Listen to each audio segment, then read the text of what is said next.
Partia Demokratike ka hedhur akuza të forta ndaj qeverisë për tenderin e tunelit të Llogaras, duke pretenduar se nga xhepat e qytetarëve shqiptar janë përvetësuar të paktën 75 milion euro. Deputeti Berlind Klliçi tha se 50 milion euro u humbën për shkak të kostove të fryera të projektit, ndërsa përveç kësaj projektit i mungojnë 2 ura të parashikuara fillimisht në preventiv me një vlerë prej 25 milion euro. Ndërkohë që shihni foton e projektit, do t'ju tregoj edhe 2 foto tjera, ku mund shihni fare qartë preventivat e kostës së ndërtimit të tunelit të Llogaras, kur çuditërisht janë të parashikuara dhe 2 ura.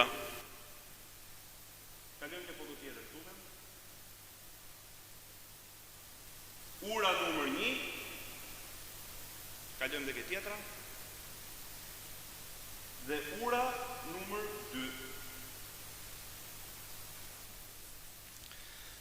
Siç e shihni, bazuar në projekt dhe në preventiv, do duhet të kishim dhe 2 ura panoramike në hyrje dhe në dalje të tunelit.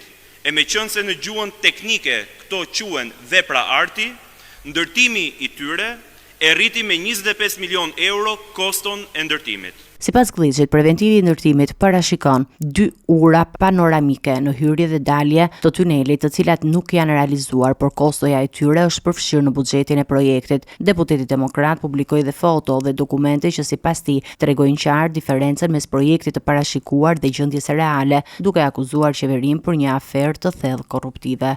Dhe 50 milion euro nuk u mjaftuan dhe vendosin të zhdukin dhe 25 milion euro të tjera, duke zhdukur ndërtimin e këtyre 2 urave të paraqitura në projekt dhe në preventiva.